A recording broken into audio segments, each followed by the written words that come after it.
Hey, welcome back everyone. It is now October 1st of 2020, and ever since the very end of the Skywalker saga, a lot of fans around the world have been very intrigued about the future of the Star Wars franchise by Disney, Lucasfilm, Bob Iger, Bob Chapek, you name it, and exactly what they really have to offer to the Star Wars fans around the world. This is Mike Zero. Make sure to subscribe if you're new to the channel for future Star Wars content.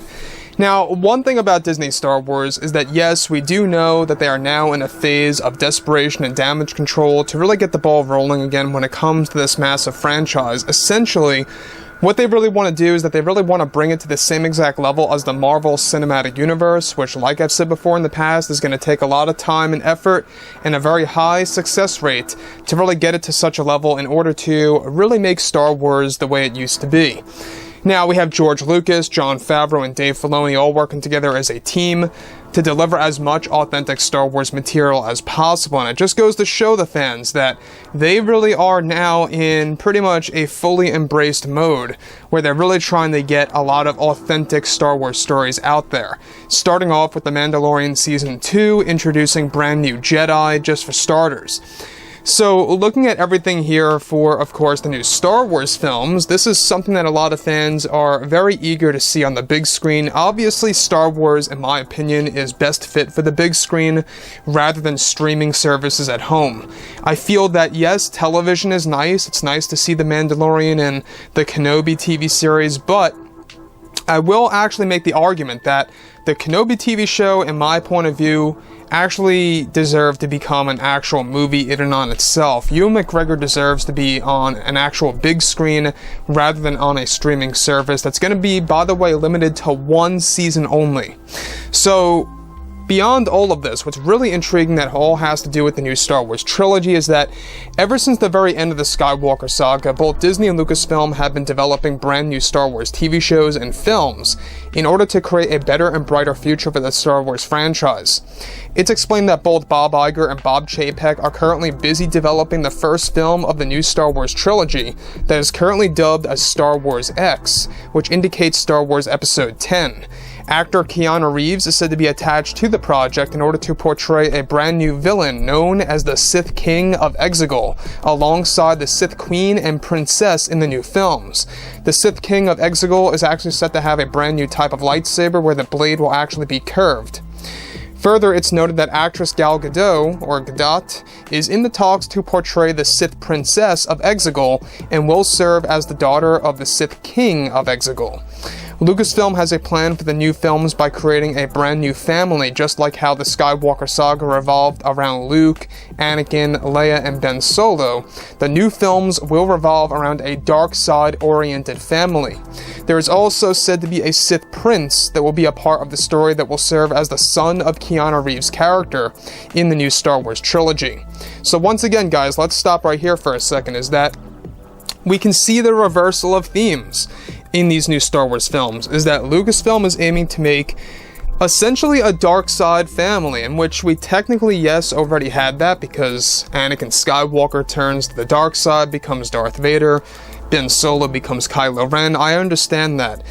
But what they're aiming for right now are characters that are purely evil, purely attached to the dark side of the Force, that are really going to be done in a different manner, with not one of them being an actual hero. You know, at least in the Skywalker saga, you had, Luke Skywalker as the hero, or Kylo Ren turning back to Ben Solo, or Darth Vader turning back to Anakin. Here, we have a different scenario where it's kind of like, imagine a story revolving around Palpatine's family. It's something more around the lines of that. A family that has always been attached to the dark side of the Force and did not necessarily change from the light to the dark per se. Very interesting concept, the fact that they are going through with this reverse of the themes here in Star Wars. Now, of course, the films are set to primarily take place within the unknown regions and will have a loose connection to the Skywalker saga in surprising ways for the fans to actually witness. Further, it's described that George Lucas will be a co-writer for at least one of the films and is said to be the first film of the new trilogy. Star Wars X is said to take advantage through the use of time travel using the worlds between worlds in the new Star Wars film that will introduce brand new realms to the Star Wars fandom. Lucasfilm is actively developing a brand new war era to take place during the new trilogy that is currently dubbed simply as the Great Sith War, and that this war will be modeled after Star Wars stories told in Star Wars Legends material. So once again, we have the world of Exegol being pretty much the focus of this new trilogy, at least for Star Wars X. If you go ahead and take a look at the rise of Skywalker, I want you guys to go ahead and take a close look. When you see that throne that Palpatine is sitting on in canon, that is actually not his own throne, that is actually the throne of the Sith King. So now you see the connections. You can see how they are connecting it to the Skywalker saga in very minor and loose ways that may very well breeze past other people's minds. Now, the thing about this new trilogy so far is that Lucasfilm wants to make it modeled after Lord of the Rings, Harry Potter, Game of Thrones, with Star Wars thrown into the mix in order to make it more catered to the adult-esque audience and more of the hardcore fans. It really makes one wonder, are these movies going to get a different rating? I highly doubt it. I still believe it's going to stay within the normal rating of all Star Wars films for the most part, but I would not be too surprised if these new movies are going to have more blood, more dismemberments than what Disney previously wanted to do with the sequel trilogy. That's another thing that we didn't see all that much in the Disney films, is that the iconic hero never really lost a limb. Neither did the villain. You know, we never got to really see that in the Disney Star Wars films. Even Unkar Plutt, when he loses his arm, or whatever it was, that was actually a deleted scene because Disney did not want a dismemberment like that on screen. So, past this, these new films are also going to tap further into the secrets of the dark side of the Force. Keanu Reeves' character is described to be a character that has actually mastered the use of the actual essence transfer technique that we saw Palpatine use in between episodes, of course, 6 and 7. Now, Keanu's character is described to be the youngest body of the Sith King's spirit and has been a part of that, and that Lucasfilm was prepped to keep the iconic power in play for the fans to experience on the big screen in the next couple of years. Let's stop right here again for a second, is that they are really going to really make it pretty much a standard in the Star Wars franchise now of the essence transfer technique. They really want to show fans what it looks like on the big screen of what Keanu Reeves' character, the Sith King of Exegol, is able to do, jumping from one body to the other. And I think that's going to be a very interesting move on Disney's part to explore in Star Wars X. Moving on. Now, Star Wars X, on top of all of this, is also described to be a film that will introduce the Wills, who are godlike beings in the Star Wars universe.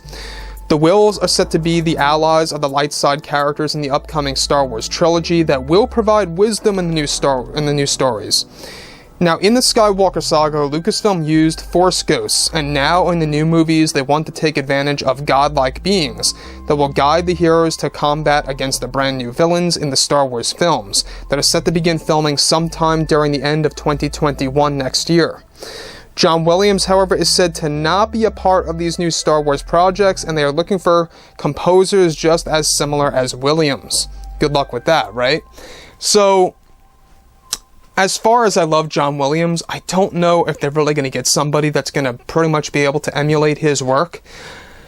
I think that you can get it close. I don't think it's going to be seamless or that similar to the point where it's seamless.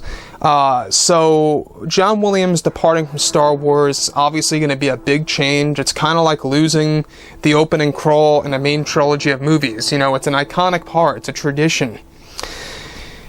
So, with that being said, when we look at Star Wars X as a film, obviously they want to take advantage of a lot of Force lore. The Wills, the worlds between worlds, essence transfer, all these different and wild Star Wars Legends ideas that are now finally coming to light here. You know, a lot of the essence transfer techniques that we have seen were all done by Palpatine in Star Wars Legends that were eventually done in canon under Disney. So it's been done, but it has not been done on screen, which we will finally be able to see in these new movies. So with that being said, guys, drop a comment below. Let me know think about all this in the comments. And if you guys did enjoy the content for today, do make sure to drop a thumbs up on this video to support the channel. I thank you all so very much for the kind support, and I'll catch you guys next time.